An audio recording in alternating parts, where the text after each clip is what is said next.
रस्त्यावर अपघात झाला की मदत केल्यानंतर पोलिसांच्या मागे लागणारा ससेमिरा नको म्हणून अपघातग्रस्तांना मदत करण्यासाठी सहसा कोणी धजावत नाही। मात्र राष्ट्रवादी महिला काँग्रेसच्या प्रदेश सरचिटणीस व लातूरच्या पक्ष निरीक्षक सुवर्णा झाडे यांनी आपण महिला आहोत, पोलीस चौकशीला सामोरे जावे लागेल याची तमा न बाळगता स्वतः रुग्णवाहिका बोलवून 2 जखमी तरुणांना सोलापूर येथे उपचारासाठी पाठवून माणुसकीचे दर्शन घडविले।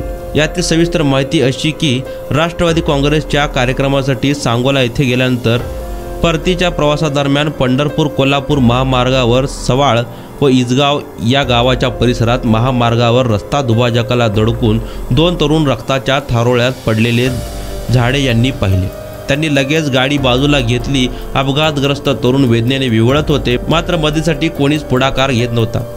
तेव्हा झाडे यांनी त्यांच्या कारच्या चालकाला गाडीतील नॅपकिन आणायला सांगितले।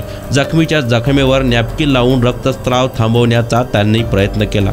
त्यांनी लगेच 108 नंबरवर फोन करून रुग्णवाहिका बोलवून घेतली आणि जखमींना उपचारासाठी सोलापूरला पाठवले। महिला असून देखील झाडे यांनी केलेल्या या अपघातग्रस्तांच्या मदत कार्याचे बघ्यांनी कौतुक केले। याबाबत प्रतिक्रिया देताना झाडे म्हणाल्या की उपमुख्यमंत्री अजितदादा पवार, महिला प्रदेशाध्यक्षा रुपाली चाकणकर यांनी आम्हाला राजकारण करीत असताना नुसते पक्षीय काम न करता सामान्यांच्या उपयोगी पडा, त्यांची मदत करा असं वेळोवेळी त्यांनी सल्ला दिलाय असे त्या म्हणाल्या। त्यांनी केलेल्या या कार्याचे सर्वत्र कौतुक होत आहे।